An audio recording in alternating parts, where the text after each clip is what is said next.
Merong nagtanong, sikat ka ba? Anong sagot mo? Magandang araw sa inyong lahat.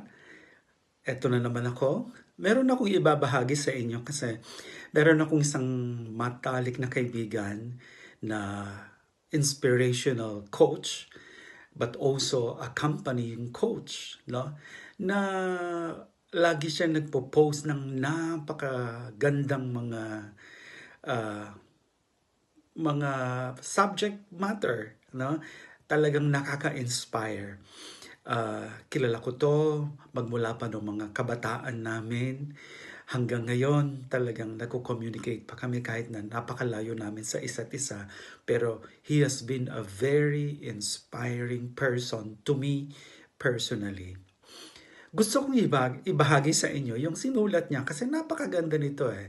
Parang relatable, hindi lang sa akin but palagay ko sa mga marami sa atin. Kaya ang title ng kanyang isinulat, ang kanyang posts, Kahit Hindi Ka Sikat by Coach Mimo Perez. No? Masarap maging sikat yung hahangaan ka sa abilidad mo, titingalain ka sa tagumpay o kontribusyon mo, pero konti lang ang sikat kumpara sa mas maraming hindi sikat.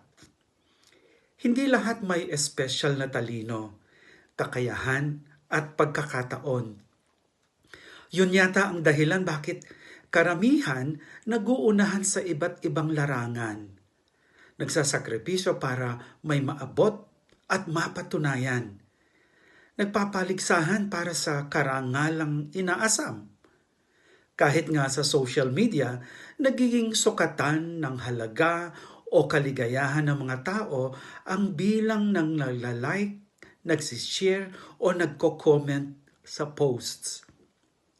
Tama ang American poet na si Oliver Wendell Holmes noong sinabi niya, quote, "Nothing is so common as to wish to be remarkable."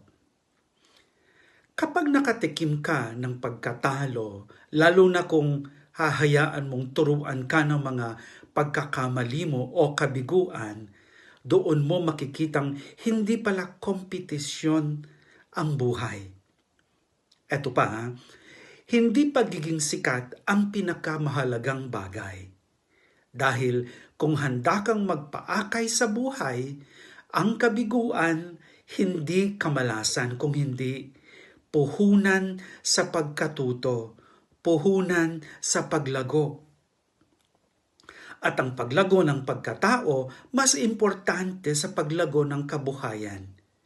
Walang duda, mas mahalaga ang pagiging mabuting tao kesa pagiging sikat. May mga taong sikat pero naging dahilan para mawasak ang buhay ng kapwa-tao.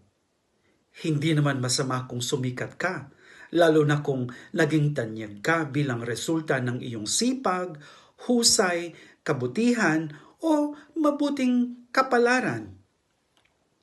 Ang bantayan mo, yung panganib na isiping kompleto ka lang pag sikat ka na. O kulang ka pag di ka sikat. Pag nagkaganon kasi, para mong sinintensyahan ang sarili na mabuhay sa takot at lungkot. Bakit? Dahil doon na lang iinog ang buhay mo sa pagiging sikat, sa pag-iingat sa importansyang galing sa iba. Anumang banta sa panlabas at manipis mong halaga, dahilan para ka magdamdam o kabahan. Sa halip na mamuhunan sa relasyon, ang una mong inaalagaan, reputasyon. Sa halip ipagdiwang ang buhay, nakulong ka sa ilusyon habang buhay. Sa kabilang dako, pag natanggap mong bahagi ng buhay ang pagkamali, mapahiya o mabigo, lalaya ka. Pwede mo nang iwan ang nakakapagod at napaka-imposible mong pagtatangka na kontrolin ang buhay. At ang good news, kasabay ng paglaya, mamumulat ka sa maraming nagtatagong biyaya. Ang pagkakamali, mahusay at matiyagang guro pala. Ang kabiguan, mabuting puhunan para mas madaling unawain, patawarin at damayan ang kapwa.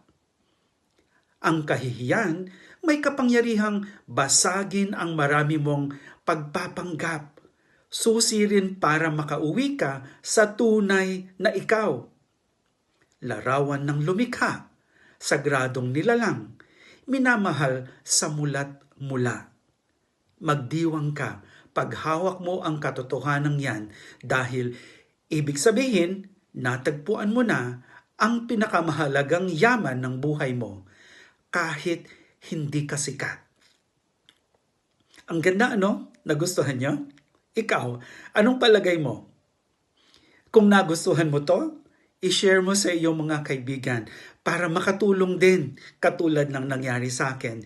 Galing ito, sabi ko nga, sa isang matalik kong kaibigan na si Coach Mimo Perez. Kaya ibinahagi ko sa inyo. Kung palagay ninyo makakatulong ito sa iyo, sa iyong mga kaibigan, sa mga pamilya nyo, ibahagi nyo sa kanila ang videong ito. Maraming salamat.